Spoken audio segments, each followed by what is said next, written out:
अल्हम्दुलिल्लाहि नहमदुहु व नस्तईनुहु व नस्तगफिरुहु व नऊज़ु बिल्लाहि मिन शुरूरि अनफुसिना व मिन सय्यिआति आमालिना मन यहदिहिल्लाहु फला मुदिल्ल लहु व मन युद्लिल फला हादिय लहु व अशहदु अल्ला इलाहा इल्लल्लाहु वहदहु ला शरीक लहु व अशहदु अन्ना मुहम्मदन अब्दुहु व रसूलुहु अम्मा बाद फ़इन्न खैरल हदीसी किताबुल्लाह व खैरल हदी हदी मुहम्मदिन सल्लल्लाहु अलैहि वसल्लम व शर्रल उमूरि मुहदसातुहा व कुल्लु मुहदसतिन बिदअ व कुल्लु बिदअतिन दलाला व कुल्लु दलालतिन फिन्नार। अल्लाहुम्मा सल्लि अला मुहम्मद व अला आलि मुहम्मद कमा सल्लैता अला इब्राहीम व अला आलि इब्राहीम इन्नका हमीदुम मजीद।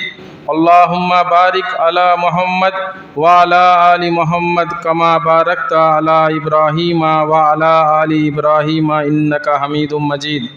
क़ाल अल्लाहु तआला फ़िल क़ुरआनिल मजीद अऊज़ु बिल्लाहि मिनश शैतानिर रजीम बिस्मिल्लाहिर रहमानिर रहीम या अय्युहल्लज़ीना आमनु दुख़ुलू फ़िस्सिल्मि काफ़्फ़ा वला तत्तबिउ खुतुवातिश शैतान इन्नहु लकुम अदुव्वुम मुबीन। रब्बि इश्रह ली सदरी व यस्सिर ली अमरी वहलुल उक़दतम मिन लिसानी यफ़क़हू क़ौली रब्बि ज़िदनी इल्मा आमीन। అనంత కరుణామయుడు అపార కృపాశీలుడు అయిన అల్లాహ్ పేరుతో ప్రారంభిస్తున్నాను. ఆ అల్లాహ్ సర్వలోకాల సృష్టికర్త, సమస్త లోకవాసులకు పోషకుడు, పర్యవేక్షకుడు, పరిరక్షకుడు, తన దాసుల పట్ల గొప్ప మృదు స్వభావి, గొప్ప ప్రేమ మరియు వాత్సల్యం కలవాడు, అమితంగా క్షమించువాడు, అపారంగా కనికరించువాడు, మన పశ్చాత్తాపాన్ని స్వీకరించువాడు, తీర్పు దినపు యజమాని. అటువంటి అల్లాహ్ సుబ్హానహు తాలాకు మాత్రమే సర్వస్తోత్రములు, సర్వ ప్రశంసలు, సర్వ పొగడ్తలు శోభిస్తాయి. ప్రియమైన ధార్మిక సోదరులారా, సోదరిమణులారా, కేవలం మానవ భౌతిక మనుగడ నిమిత్తం ఆ అల్లాహ్ సుబ్హానహు తాలా ఈ సృష్టిలో ఎన్నో ఏర్పాట్లు చేసి ఉన్నాడు. ఉదాహరణకు మన పాదాల కింద భూమిని ఒక పాన్పుగా తయారు చేశాడు. మన నెత్తిపై సప్తాకాశాలను ఒకదాని మీద ఒకటి స్తంభాలు లేకుండా నిల్చోపెట్టాడు. మనకు కనిపించే మొదటి ఆకాశాన్ని నుంచి వర్షాన్ని కురిపించి, మృత భూమి నుంచి ఎన్నో రకాల, ఎన్నో రుచుల, ఎన్నో రంగుల, ఎన్నో సువాసనల మరియు ఎన్నో ప్రయోజనాలు గల పంటలను ఉత్పత్తి చేస్తున్నాడు. తద్వారా మానవులకు ఉపాధిని కల్పిస్తున్నాడు. ఆ అల్లాహ్ సుబ్హానహు తాలాయే భూమి దొర్లిపోకుండా పర్వతాలను మేకులు మాదిరిగా పాతిపెట్టాడు. సుబ్హానల్లా. అటువంటి అల్లాహ్ సుబ్హానహు తాలా సర్వ మానవాళి మార్గదర్శక నిమిత్తము కూడా గ్రంథాలను అవతరింప చేస్తూ వచ్చాడు, ప్రవక్తలను పంపిస్తూ వచ్చాడు. ఈ పరంపరలో అల్లాహ్ సుబ్హానహు తాలా అవతరింప చేసిన నిజ నిత్య పారాయణ గ్రంథం, చిట్ట చివరి గీటురాయి ఖురాన్ గ్రంథం. ఈ గ్రంథంలో సత్యాన్ని అసత్యాన్ని వేరు చేసి చూపించే సుస్పష్టమైన ఆదేశాలు ఉన్నాయి. కాబట్టే దీనికి ఇంకొక పేరు ఫుర్ఖాన్, గీటురాయి. ఈ గ్రంథాన్ని అల్లాహ్ సుబ్హానహు తాలా తన చిట్ట చివరి ప్రవక్త, హృదయాల విజేత, మానవ మహోపకారి అయిన ముహమ్మద్ సల్లల్లాహు అలైహి వసల్లం వారి హృదయ ఫలకాలపై అవతరింపచేశాడు. ప్రియమైన ధార్మిక సోదరులారా, సోదరిమణులారా, మనం ఎన్నోసార్లు నేను ఇప్పుడు ఖుత్బాలో పఠించిన ఆయతును విని ఉంటాం. సూరా అల్ బకరా, సూరా నంబర్ 2, ఆయతు నంబరు 208. యా అయ్యుహల్లదీన ఆమను దుఖులూ ఫిస్సిల్మి కాఫ్ఫా వలా తత్తబిఉ ఖుతువాతిష్ శైతాన్ ఇన్నహు లకుం అదువ్వుం ముబీన్. దీని యొక్క అర్థం ఏమిటంటే, ఓ విశ్వాసులారా, ఓ విశ్వాసులారా, విశ్వసించిన వారులారా, మీరు ఇస్లాంలోకి పూర్తిగా ప్రవేశించండి. మీరు ఇస్లాంలోకి పూర్తిగా ప్రవేశించండి. శైతాను యొక్క అడుగు జాడలలో నడవకండి. వాడు మీ యొక్క బహిరంగ శత్రువు. He is an avowed enemy. అని అల్లాహ్ తాలా స్పష్టంగా మనకి ఇక్కడ తెలియచేస్తున్నాడు. సోదరులారా, సూరా యూసుఫ్ తీసుకుంటే మనకు తెలుసు యూసుఫ్ అలైహిస్సలాం వారి గాథ ఏంటో మనం చాలాసార్లు విని ఉంటాం. సొంత సోదరులే ఆయన్ను ఒక పన్నాగం పన్ని ముందేమో చంపాలనుకుంటారు, తర్వాత బావిలో తోసేస్తారు. ఏమీ చేయని పాపానికి ఎన్నో కష్టాల పాలవుతారు. ఆయన జైలుకు కూడా వెళ్తారు, ఒక బానిసలాగా కూడా ఆయన జీవితాన్ని గడుపుతారు.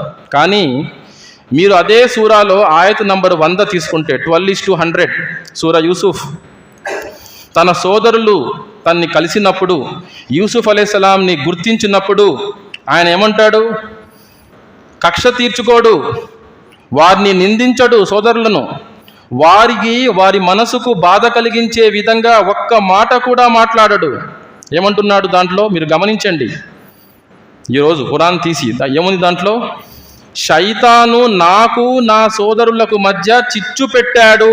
సుబ్హానల్లా, శైతాను నాకు నా సోదరులకు మధ్య చిచ్చు పెట్టాడు అని ఆయన చాలా హుందాగా ప్రవర్తించారు అక్కడ. సుబ్హానల్లా. ఈ రోజున సోదరుల మధ్య చిన్న మనస్పర్ధ వస్తే మాటలు లేవు. 3 రోజుల కంటే ఎక్కువ మాట్లాడకుండా ఉండకూడదు ఇస్లాం ప్రకారము, కానీ మాటలు లేవు. వారి ఇంట్లో ఫంక్షన్స్కి మనం వెళ్ళాము, మన ఇంట్లో ఫంక్షన్స్కి వాళ్ళు రారు. ప్రవక్త ముహమ్మద్ సల్లల్లాహు అలైహి వసల్లం వారు అంటున్నారు, తన యొక్క ఏకైక హజ్లో ఆయన చేసింది ఒకే ఒక హజ్ యాత్ర, అదే మొదటిది, అదే చివరిది కూడా అని మనందరికీ తెలుసు. అందులో ఏమన్నారు? నేను మీ వద్ద 2 విషయాలు వదిలి వెళ్తున్నాను. ఒకటి అల్లాహ్ యొక్క గ్రంథం ఖురాన్, మరియు రెండవది నా యొక్క పద్ధతి సున్నత్. ఈ రెండిటిని ఎవరైతే గట్టిగా పట్టుకుంటాడో అతను ఎన్నటికీ మార్గభ్రష్టుడు అవ్వడు అని స్పష్టంగా చెప్పారు. మరి ఆలోచించాలి ఎవరికి వాళ్ళు. మనము మన దైనందిన జీవితంలో ప్రతి విషయంలో మన జీవితానికి సంబంధించిన, మన వ్యక్తిగతానికి సంబంధించిన, మనకు సంబంధించిన ప్రతి విషయంలో మనము ఇస్లాం ప్రకారము, అల్లాహ్ యొక్క ఆజ్ఞ ప్రకారము, ప్రవక్త ముహమ్మద్ సల్లల్లాహు అలైహి వసల్లం వారి సున్నత్ ప్రకారము నడుచుకుంటున్నామా? సూరా అల్ అహ్జాబ్ తీసుకుంటే 33:36లో ఏమని ఉంది? ఒక విషయంలో అల్లాహ్ మరియు ఆయన యొక్క ప్రవక్త ఒక నిర్ణయం చేసిన తర్వాత ఆ విషయంలో, ఆ యొక్క విశ్వాసి యొక్క వ్యక్తిగత విషయంలో ఏ ముస్లిం పురుషునికి కానీ ఏ ముస్లిం స్త్రీకి కానీ తమకు వర్తించే ఆ యొక్క వ్యక్తిగత విషయంలో, పర్సనల్ మ్యాటర్లో ఎటువంటి స్వయం నిర్ణయాధికారము మిగిలి ఉండదు. సుబ్హానల్లాహ్. ఆలోచించండి, మీ యొక్క పర్సనల్ మ్యాటర్లో ఒక విషయం వచ్చేసిన తర్వాత, ఖురాన్ మరియు హదీస్ ప్రకారం వచ్చేసిన తర్వాత, you don't have any right to make a personal decision. మీ పర్సనల్ మ్యాటరే, మీ వ్యక్తిగత విషయమే అయినా కూడా, నైలో భాయ్ ఆప్ కहाँ होता ये सब, वो ज़माना गया, ये సహాబా కా జమానా క్యా ఏ, నౌజుబిల్లా. ఎప్పటికైనా సరే ఖురాన్ మరియు సున్నత్ ప్రకారమే మనం నడుచుకోవాలి. అందులోనే మనకు మోక్షం ఉంది, అందులోనే మనకు లాభం ఉంది, అందులోనే మనకు సక్సెస్ ఉంది, సాఫల్యం ఉంది. సోదరులారా, జాగ్రత్తగా గమనించాలి. మనం ఈ శైతాన్ను గుర్తించామా? అసలు ఈ శైతాన్ అంటే ఎవరు? క్లుప్తంగా చెప్పాలంటే ఒక చిన్న ఇన్సిడెంట్లో ఆదం అలైహిస్సలాం ముందు అందరినీ, దేవదూతలను అల్లాహ్ ఆజ్ఞాపించాడు, మీరందరూ ఆదాంకు సాష్టాంగ పడండి అని. అందరూ సాష్టాంగం చేశారు. ఆలోచించండి, ఒక క్లాస్ రూమ్లో ఒక టీచర్ ఆజ్ఞాపిస్తే all of you get out అని అందరూ వెళ్ళిపోయి, 100 మంది 500 మంది వెళ్ళిపోయి బయటికి వెళ్ళిపోయి ఒక్కడలా మిగిలి ఉండడం అనేది జరగదు సాధారణంగా. ఎన్నో వేల మందో 1,00,000 మందో నిజమైన సంఖ్య అల్లాకే ఎరుక. దైవదూతలందరూ సాష్టాంగం చేస్తే వీడొక్కడలా నిల్చొని ఉన్నాడు. వీడు దైవదూత కాదు, జిన్. కాన మినల్ జిన్, జిన్నాతుల కోవకు చెందినవాడు వీడు, ఇబ్లీస్. సాష్టాంగం చేయలేదు. అల్లాహ్ స్వయంగా ప్రశ్నించాడు, నేనే స్వయంగా నీకు ఆజ్ఞ జారీ చేసినప్పుడు సాష్టాంగ పడమని ఏ విషయం నిన్ను అడ్డుకుంది అంటే ఏమన్నాడు? నేను అతని కంటే ఘనుడను, ఆదాము కంటే ఘనుడను, నీవు నన్ను అగ్నితో తయారు చేశావు, అతన్ని మట్టితో తయారు చేశావు అని సృష్టికర్తకే చెబుతున్నాడు సృష్టి గురించి. అటువంటి మూర్ఖుడు, అటువంటి అహంకారి. సృష్టికర్తకు తెలుసా ఎవరు ఘనత కలిగిన వారో ఎవరు కాదో? వీడికి తెలుసా?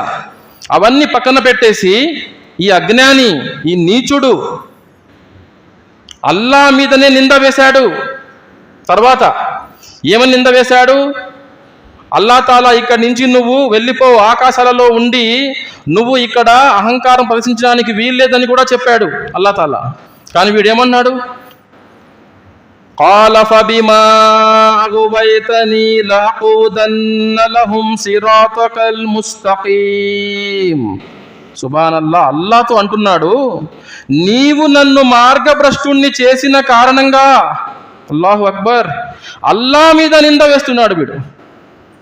అల్లాకే ఊపర్ ఇల్జామ్, తోమత్, నౌజు బిల్లాహి మిన్ జాలిక్. నీవు నన్ను మార్గభ్రష్టుణ్ణి చేసిన కారణంగా నేను వీరి కోసం రుజుమార్గం మీద మాటు వేసి కూర్చుంటాను అంటున్నాడు.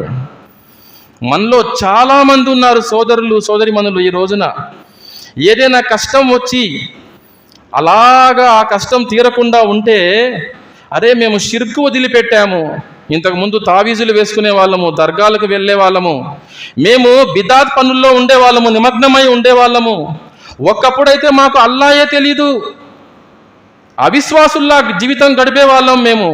అటువంటిది అవన్నీ కాదని మేము ఇస్లాం స్వీకరించి రుజుమార్గం మీదికి వచ్చి ఖురాన్ మరియు సున్నత్ ప్రకారము ఏవైతే పట్టుకుంటే మార్గభ్రష్టులు అవ్వమో అటువంటి హిదాయత్ మీదకు వచ్చి రుజుమార్గం మీదకు వచ్చిన తర్వాత మాకెందుకు ఇన్ని కష్టాలు వస్తున్నాయి?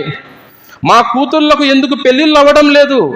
సంబంధాలు వస్తున్నాయి, నిశ్చితార్థం అవ్వడం లేదు, పెళ్ళి అవ్వడం లేదు, పెళ్ళైనా కూడా పిల్లలు పుట్టడం లేదు. మెడికల్ రిపోర్ట్స్ చూస్తే అన్ని normal, blood test normal, all reports normal, CT scan normal, MRI scan normal. మరి ఏంటి కష్టాలు? శైతాన్ను ఏ విధంగా గుర్తించాలో మనం ఆ విధంగా గుర్తించలేదు. ఈ వాక్యాన్ని జాగ్రత్తగా వినండి మీరు. నేను వారి కోసము రుజుమార్గంపై మాటు వేసి కూర్చుంటాను అంటున్నాడు. అంటే మీరు చెడు దారులన్నీ వదిలిపెట్టి ఎప్పుడైతే హిదాయత్ను స్వీకరిస్తారో, ఇస్లాంను స్వీకరిస్తారో, సిరాతుల్ ముస్తకీం మీద నడవడానికి సంకల్పించుకుంటారో, మీరు ఆ మార్గానికి రావడానికి ముందే అక్కడ మీకోసం కాచుకొని ఉన్నాడు ఎవడు? అదువ్వుం ముబీన్. దేనికోసము? మనల్ని సన్మానం చేయడానికి కాదు. అయ్యో మీరు షిర్క్ వదిలిపెట్టేశారా, బిద్దత్ వదిలిపెట్టేశారా, అవన్నీ వదిలిపెట్టేశారా, మీరు కబీరా గునా అవన్నీ రుజుమార్గం మీద వచ్చారా, ఇక్కడి నుంచి ప్రశాంతంగా ఉంటుందా జీవితం? లేదు, కష్టాల మీద కష్టాలు వస్తాయి, దాడికి గురవుతాం మనము. ఇది అల్లా యొక్క మాటలు ఇవి. తదుపరి ఆయత్ మీద గమనిస్తే సూరా అల్ అరాఫ్లో నేను ఇందాక పఠించిన ఆయతు 7:16 తదుపరి ఆయతులో శైతాన్ అంటున్నాడు, నేను వారిపై ముందు నుంచి వెనక నుంచి కుడి వైపు నుంచి ఎడమ వైపు నుంచి వారిపై దాడి చేస్తాను, అటాక్ దెమ్. వారిలో నువ్వు చాలా మందిని కృతజ్ఞులుగా పొందలేవు అన్నాడు. అల్లాహు అక్బర్. జరగబోయేది కూడా అదే. దానికి సమాధానంగా అల్లా ఏమన్నాడు? ఎవరెవరైతే నిన్ను అనుసరిస్తారో వారందరితో కలిపి నేను నరకాన్ని నింపుతాను అన్నాడు. అది వాడికి ఘోరమైన ఓటమి. ఎవరైనా గెలిస్తే బహుమతి లభించాలి, నరకం లభిస్తుంది అంటే అది గెలుపు కాదు, ఓటమి. వాడు ఓడిపోతాడు. అయితే మీరు ఇక్కడ జాగ్రత్తగా గమనించాలి. ముందు నుంచి దాడి చేస్తాను అంటే అర్థం ఏమిటి? మనం ముందుకు వెళ్ళిపోతున్నాం, ఇహలోకం నుంచి మనం పరలోకం వైపు ప్రయాణం చేస్తున్నాం. మనము ఒకరోజు ఖచ్చితంగా మరణం సంభవిస్తుంది. కుల్లు నఫ్సిన్ దాయికతుల్ మౌత్. ఖచ్చితంగా చనిపోతాం, పరలోకమునికి మనం చేరుకుంటాం, అక్కడికి వెళుతాం. స్వర్గం నరకం యొక్క నిర్ణయం జరిగి తీరుతుంది. మరి ఆ యొక్క స్వర్గం నరకం విషయంలో, పరలోక జీవితం విషయంలో ఎన్నో సందేహాలను రేకెత్తిస్తారు మీ మనసుల్లో.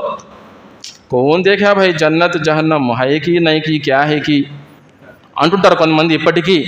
దానికి కూడా సమాధానం ఉంది. ప్రవక్త ముహమ్మద్ సల్లల్లాహు అలైహి వసల్లం వారు స్వయంగా వీక్షించి వచ్చారు, స్వర్గం నరకం వీక్షించి వచ్చి అక్కడ జరిగిన విషయాల గురించి మనకు తెలియచేశారు కూడా, సుబ్హానల్లాహ్. కానీ ఆ విషయాల గురించి మనలో సందేహాలను రేకెత్తిస్తూ ఉంటాడు. వెనక నుంచి దాడి చేస్తాను అంటే ఏంటి?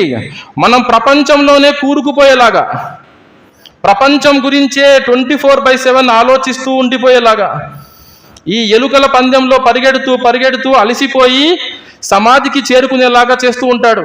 చాలామంది చూడండి సున్నత్ నమాజ్ చేయరు మనలో చాలామంది. అంతెందుకు మీ గుండె మీద మీరు చేయి వేసుకొని మీరే ఒకసారి పరిశీలన చేసుకోండి. Do self introspection. ఎంతమంది ఫజర్ నమాజ్కి వస్తున్నారు డైలీ? మస్జిద్ యొక్క ఇమాములైతే ఏడుస్తున్నారు, ప్రసంగాలు ఇస్తూ ఏడుస్తున్నారు. ఫజర్ మే ఆప్ లోగ్ కహా రహతే హే అడుగుతున్నారు. ఫజర్ మే ఏ ముసల్మానో ఆప్ లోగ్ కహా రహతే హే ఫజర్ మే అడిగి అలిసిపోతున్నారు. మెంబర్ల మీద ఏడుస్తున్నారు చాలామంది. మనం అంటున్నాం మనం ఖురాన్ మరియు సున్నత్ ప్రకారము నడుచుకునే మనము ఒక సంఘము. మనకి రోల్ మోడల్ ప్రవక్త ముహమ్మద్ సల్లల్లాహు అలైహి వసల్లం అంటున్నాం, సహబాలు అంటున్నాం. కానీ ఆచరణ చూస్తే మన సంకల్పం చూస్తే అల్లాహు ఆలం ఎవరికి వారు పరిశీలన చేసుకోవాలి. సోదరులారా, జోహర్ నమాజ్ చేయడము, అసర్ చేయడము, మగ్రిబ్ చేయడము, ఇషా నమాజ్ చేయడము ఫజర్తో పోలిస్తే చాలా సులువైన పని. అల్లాహ్ సుబ్హానహు వ తఆలా మనందరికీ ఏ విషయాన్ని ఏ విధంగా అర్థం చేసుకోవాలో ఆ విధంగా అర్థం చేసుకునే సౌభాగ్యాన్ని ప్రసాదించుగాక. ఆమీన్. సోదరులారా, వెనక నుంచి దాడి చేస్తాను అంటే 24/7 నమాజ్ అవ్వడమే ఆలస్యం. మొబైల్ తీసుకొని చూసుకుంటూ ఉంటాం మనం. వాట్సాప్ మెసేజెస్, ఇన్స్టాగ్రామ్, అది ఇది అసలు చెయ్యకూడని పనులు కొంతమంది యువత అయితే స్మార్ట్ ఫోన్లో మస్జిద్లో ఉన్న విషయం కూడా మర్చిపోయి ఏవో చేస్తూ ఉంటారు. అంత బిజీ అనమాట ప్రాపంచిక విషయాల్లో. ప్రాపంచిక వ్యామోహం మనసుల్లో కూరుకుపోయింది. దాంట్లో శైతాన్ యొక్క తోడ్పాటు, సహాయం ఉంటుంది. కుడివైపు నుంచి దాడి చేస్తాను అంటే ధర్మం గురించి సందేహాలు రేకెత్తిస్తాడు.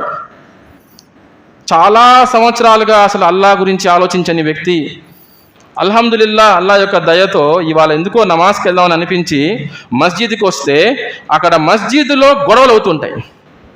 గట్టిగా కేకలేసుకొని నమాజీలు కొంతమంది మాట్లాడుకుంటూ ఉంటారు. అప్పుడు అతనికి అర్థమవుతుంది, అరే ఇన్ని జమాతులు ఉన్నాయట, ఇన్ని వర్గాలు ఉన్నాయట, ఈ ఒక్కొక్క జమాతులో మళ్ళీ వర్గాలు ఉన్నాయట, ఏంట్రా ఇదంతా నిజమేనా? ఇదంతా అవసరం లేదు, మంచి చేస్తే చాలు, ఎవరికి హాని కలిగించకుండా, హెల్ప్ ఎవర్ హర్ట్ నెవర్. మనం చూస్తుంటాం ఆటోల మీద, హెల్ప్ ఎవర్ హర్ట్ నెవర్, ఇది చేసుకుంటే చాలులే, మనం ఈ జోలికి వెళ్ళకూడదు, ఈ విషయాల జోలికి, మానవత్వమే అసలైన ధర్మం అనుకుంటారు వాళ్ళు. సోదరులారా, ఆలోచించండి. కుడివైపు ధర్మం విషయంలో ఎన్నో సందేహాలు రేకెత్తిస్తూ ఉంటాడు. ఎందుకు? మనం ఆచరణ చేయకూడదని అల్లాహ్తో సవాల్ చేసి ఉన్నాడు వాడు. ఎడమ వైపు నుంచి దాడి చేస్తాను అంటున్నాడు. అంటే ఏంటి? పాపాలలో నిమగ్నమయ్యేలాగా చేస్తాడు. ఈ రోజున సోదరులారా, మీ పిల్లలు ఇస్లామిక్ స్కూల్లో చదువుతున్నా కూడా మీరు ఒక కంట కనిపెట్టుకొని ఉండాలి. నేనే స్వయంగా చాలా ఆశ్చర్యపోయాను. ఎన్నో విషయాలు జరుగుతున్నాయి. మీరు నేను చెప్పబోయే ఈ టర్మ్స్ కనీసం విని ఉంటారు చాలామంది మీలో పేరెంట్స్, తల్లిదండ్రులు. Blackpink, BTS music band from Korea, మీరు విన్నారా ఇవి? బ్లాక్ పింక్ ఏంటి, BTS ఏంటి? కొరియన్ డ్రామా అట, చైనా డ్రామా అట. మీరు బిగ్ బాస్ వినే ఉంటారు. ఇటువంటి ప్రోగ్రామ్స్ చూస్తున్నారు, పిల్లలు చూస్తున్నారు. 5th క్లాస్ 6th క్లాస్ పిల్లలు చూస్తున్నారు. దాంట్లో ఎంతో అశ్లీలత ఉంది, ఎంతో అశ్లీలత, అసభ్యకరమైన విషయాలు, మన అకీదాను పాడు చేసే విషయాలు ఉన్నాయి. అవన్నీ పిల్లలు చూస్తున్నారు. మనం అనుకుంటున్నాం ఇస్లామిక్ స్కూల్లో జాయిన్ చేసేసాము, సరిపోయింది, మన పని అయిపోయింది అని. మనం ఒక కంట కనిపెట్టుకుని ఉండాలి. మన పిల్లలు ఏం చేస్తున్నారు? సూరా అల్ ఫుర్ఖాన్ తీసుకోండి, సూరా నంబర్ 25. ఆ రోజున దుర్మార్గుడు తన చేతులు కొరుక్కుంటూ అంటాడు, అయ్యో నేను ప్రవక్త ముహమ్మద్ సల్లల్లాహు అలైహి వసల్లం వారి పద్ధతిని అనుసరించి ఉంటే ఎంత బాగుండేది అని బాధపడతాడు. ఆయన గారి పద్ధతి ఏమిటి? ఖురాన్ మరియు సున్నత్.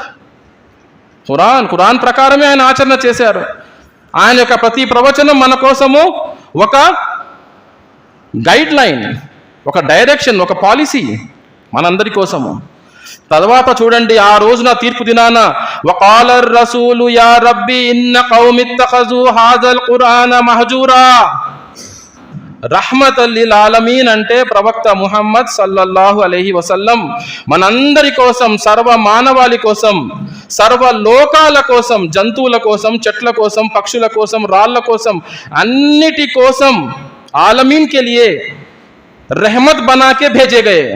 ఒక కారుణ్యంగా చేసి పంపబడిన వాడు మనకు వ్యతిరేకంగా, మనకంటే ఎవరైతే ఖురాన్ను పక్కన పెట్టేస్తారో, వెనక వదిలి పరలోకం వైపు ప్రయాణం చేస్తారో, ఖురాన్ పారాయణం చేయరో, ఖురాన్ యొక్క ఆయతుల యొక్క అర్థం గురించి తెలుసుకోరో, దాని ప్రకారం ఎవరైతే ఆచరణ చేయరో, ఇది ఏమి పెద్ద విషయం కాదన్నట్టు పట్టించుకోకుండా వదిలి వచ్చేస్తారో, వాళ్లకు వ్యతిరేకంగా రహ్మతల్ లిల్ ఆలమీన్ సాక్ష్యం పలుకుతాడు. వకాల రసూలు యా రబ్బీ ఇన్న కౌమి ఇత్తఖజు హాజల్ ఖురాన మహజూరా. ఓ నా ప్రభు, నా జాతి వారు ఖురాన్ను విడిచిపెట్టారు అంటాడు.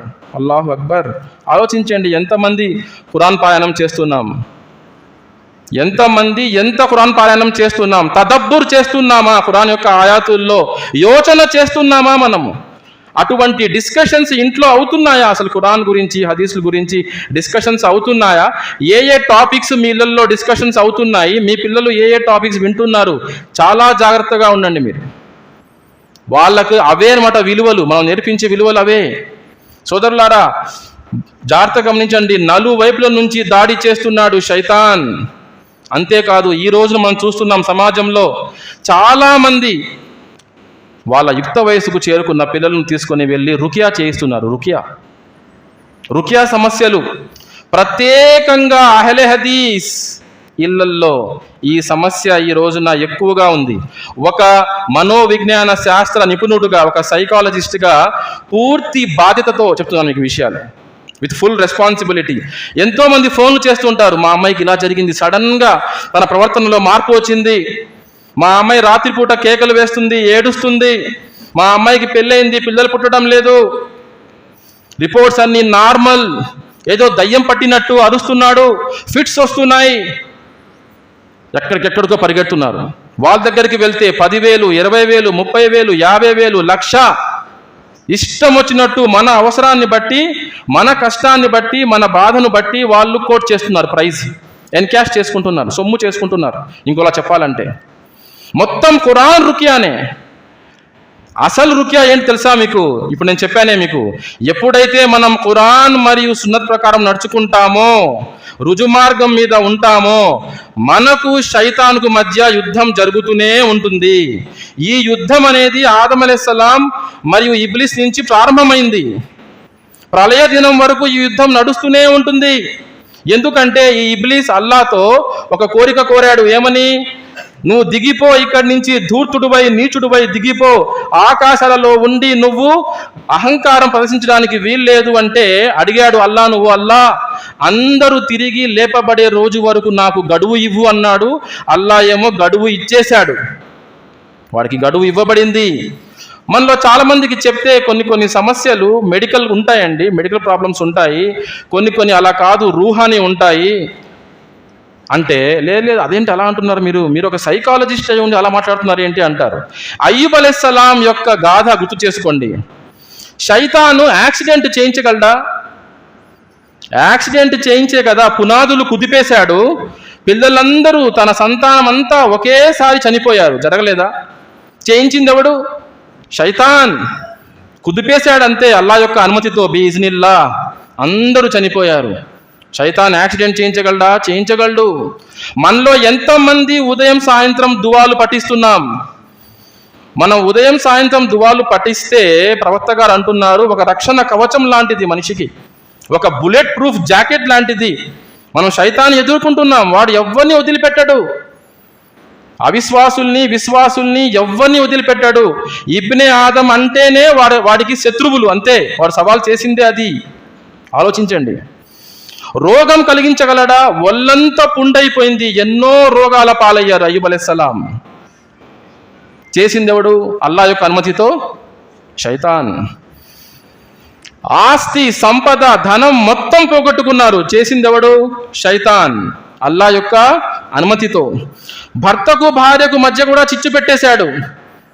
బంధువులు కూడా ఆయన వదిలిపెట్టేశారు. భార్య కూడా దూరం అయిపోయింది. సోదరులారా, మనం ఈ శైతాన్ని గుర్తించాలి. అల్లా అంటున్నాడు సూరా నిసా, సూరా నంబర్ 4, ఆయత్ నంబర్ 76లో అల్లా అంటున్నాడు, అల్లదీన ఆమను యుకాతిలూన ఫీ సబీలిల్లాహ్ వల్లదీన కఫరు యుకాతిలూన ఫీ సబీలిత్ తాగూత్ ఫీ సబీలిత్ తాగూతి ఫకాతిలూ ఔలియా శైతాన్ ఇన్న కైదష్ శైతాని కాన దঈఫా. విశ్వసించిన వారు అల్లా మార్గంలో పోరాడాలి. మీరు నేను విశ్వసించిన వారు అల్లా మార్గంలో పోరాడుతారు. అవిశ్వాస వైఖరి అవలంబించిన వారు తాగూతు మార్గంలో పోరాడతారు. అంటే దైవేతరుల మార్గంలో వాళ్ళు పోరాడతారు. ఈ జిన్నాతులు షయాతీన్ అందరూ కూడా దైవేతుల మార్గంలో మనతో పోరాడుతూ ఉంటారు. ఈ యుద్ధం జరుగుతూనే ఉంటుంది. కాబట్టి మీరు ఏం చేయాలి? శైతానుల సోదరులతో, స్నేహితులతో మీరు యుద్ధం చేయండి. తర్వాత అల్లాహ్ అంటున్నాడు, ఇన్న కైదష్ శైతాని కాన దঈఫా. ముమ్మాటికి నిశ్చయంగా శైతాను యొక్క ఈ జిత్తులు ఉన్నాయే చాలా బలహీనమైనవి అంటున్నాడు. సుబ్హానల్లాహ్. వెరీలీ ద ప్లాట్ ఆఫ్ శైతాన్ హ్యాస్ ఎవర్ బీన్ వీక్. చాలా మంది ఏం చేస్తుంటారు, మన దగ్గర డబ్బులు తీసుకోవడానికి భయపెడుతుంటారు. మీరు తీసేయడము అలా కాదు అలా కాదు. మనం ఏంటి, రాత్రి 12కి కూడా వాళ్ళకే ఫోన్ చేయాలి. भाई जरा बच्ची को ऐसा हुआ भाई, बच्चे को ऐसा हुआ भाई, फिट्स आ गए भाई, डर गया भाई बच्चा, आंखें ऊपर कर दिया भाई, ऐसा करना भाई, क्या करना भाई. మొత్తం ఖురాన్ రుకియానే సోదరులారా. అయితే ఈ ఖురాన్ను రక్షించేది ఎవరు? అల్లాహ్ సుబ్హానహు వ తఆలా. అల్లాహ్ అంటున్నాడు సూరా అల్ హిజ్రులో ఏమని, ఈ ఖురాన్ గ్రంథాన్ని మేమే అవతరింపచేశాము, దీని యొక్క రక్షణ బాధ్యత కూడా మాదే. ఏ విధంగా రక్షిస్తున్నాడు అల్లాహ్ తాలా? నలుగురు వ్యక్తుల ద్వారా రక్షణ మనకి కల్పిస్తున్నారు అల్లాహ్ తాలా. అది ఆ నలుగురు ఎవరు? ఒకటి హుఫాజ్. ఎవరైతే ఖురాన్ గ్రంథాన్ని తమ మనసులో పదిలం చేసుకుంటారో వీళ్ళు యుద్ధ మైదానంలో ప్రత్యక్షంగా శైతాన్ను ఫేస్ చేస్తున్న వాళ్ళలో వీళ్ళు ఒక కేటగిరీ. ఎవరు? హుఫాజ్. కాబట్టి వీళ్ళు ఇంకా జాగ్రత్తగా ఉండాలి. యుద్ధ మైదానంలో ఫస్ట్ రోలో అలాంటి వీళ్ళు ఇంకా జాగ్రత్తగా ఉండాలి. హాఫిజే ఖురాన్. ఎందుకంటే చాలా బలంగా వారి మీద శైతాన్ యొక్క దాడి ఉంటుంది. జాగ్రత్త. అదే విధంగా రక్షణ కూడా ఉంటుంది, అదే విధంగా సహాయం లభిస్తుంది, అదే విధంగా అజర్ కూడా లభిస్తుంది, ప్రతిఫలం కూడా లభిస్తుంది. సుబ్హానల్లాహ్. రెండవ కేటగిరీ ఎవరు అంటే మన ఆలిములు, ధర్మ పండితులు. ఖురాన్ ప్రకారము మన యొక్క ఇస్లాహ్ చేసేవారు, రుజుమార్గం వైపు మనల్ని పిలిచేవారు, మనల్లో దిద్దుబాటు కోసం ప్రయత్నం చేసేవారు ఆలిములు, ధర్మ పండితులు. మూడవ కేటగిరీ వాళ్ళు ఎవరు అంటే దాయిలు. ఎవరైతే అవిశ్వాసులను కూడా ఇస్లాం వైపు పిలుస్తూ ఉంటారో వాళ్ళ కేటగిరీలోనే సబ్ కేటగిరీ ఎవరంటే ఎవరైతే ఇస్లాం స్వీకరిస్తారో నవ ముస్లింలు, వాళ్ళు కూడా దాయిలే. వాళ్ళ బంధువులను వాళ్ళు కూడా పిలుస్తారు కాబట్టి వాళ్ళు అదే కోవలోకి వస్తారు. నాలుగవ కేటగిరీ ఎవరంటే ఖురాన్ మరియు సున్నత్ ప్రకారం ఎవరైతే రుకియా చేస్తారో సరైన రాకీలు, వాళ్ళు అంటే కమర్షియల్ కాకుండా ఖురాన్ మరియు సున్నత్ ప్రకారం ఎవరైతే రుకియా చేస్తారో వీళ్ళైతే ఫస్ట్ రోలో ఇంకా ముందున్నట్టు డైరెక్ట్ అటాక్ అవుతుంటుంది శైతాన్తో వాళ్ళకి. ఎంత జాగ్రత్తగా ఉండాలి మీరు ఆలోచించండి. మీకు సూటి ప్రశ్న ఒకటి, ఎంతమంది ఈ రోజున ఫజర్ తర్వాత ఉదయం దువాలు చేశారు? సుబహ్ కే అస్కార్ ఫజర్ కే బాద్ కితనే లోగ్ కరే? ఎంతమంది మనలో 10-15 నిమిషాలు తీసి ఉదయం ఫజర్ నమాజ్ తర్వాత సాయంత్రం అసర్ మరియు మగ్రిబ్ మధ్యలో అస్కార్ చేస్తున్నాం? చాలా ముఖ్యం ఇది. ప్రవక్త ముహమ్మద్ సల్లల్లాహు అలైహి వసల్లం వారు కూడా చేసేవారు. ఇది మనమే అనుకుంటాం చాలా మంది మనలో, నేను మంచివాడిని, నేను ఎవరికి హాని కలిగించట్లేదు, 5 పూటలు నమాజ్ చేస్తున్నాను, నేను హలాల్ హరాం తమీజ్ నా దగ్గర ఉంది, నాకేమవుతుందిలే అనుకుంటాం. కానే కాదు, శైతాన్ యొక్క దాడికి మనం గురవుతాం. వాడు ఛాలెంజ్ చేసి ఉన్నాడు, ప్రవక్తలు కూడా చేశారు, సహబాలు చేశారు ఈ దువాలు, అవన్నీ ఫాలో అయ్యారు వాళ్ళు. కాబట్టి మీరు నేను కూడా ఫాలో అవ్వాలి సోదరులారా. సమయం అయితే అయిపోయింది. ఇన్షాల్లా మళ్ళీ ఎప్పుడైనా అవకాశం లభించినప్పుడు దీని గురించి మనము ఇంకా చెప్పుకుందాము. అందరూ అప్రమత్తంగా ఉండాలి. ప్రత్యేకంగా ఈ నలుగురు ఉన్నారే, 4 కేటగిరీ వాళ్ళు చాలా జాగ్రత్తగా ఉండాలి. ఎందుకంటే వీరి ద్వారానే అల్లాహ్ సుబ్హానహు వ తఆలా అందరినీ రుజుమార్గం వైపుకు పిలుస్తూ ఉంటాడు, ఆహ్వానిస్తూ ఉంటాడు, రక్షణ కల్పిస్తూ ఉంటాడు. అల్లాహ్ సుబ్హానహు వ తఆలా మనందరికీ ఏ విషయాన్ని ఏ విధంగా అర్థం చేసుకోవాలో ఆ విధంగా అర్థం చేసుకునే సౌభాగ్యాన్ని ప్రసాదించుగాక. ఆమీన్. మనందరి పాపాలు మన్నించి అల్లాహ్ మనందరినీ నరకం నుంచి రక్షించి స్వర్గంలో చేర్చుగాక. ఆమీన్. వా ఆఖిరు దావానా అనిల్ హమ్దులిల్లాహి రబ్బిల్ ఆలమీన్.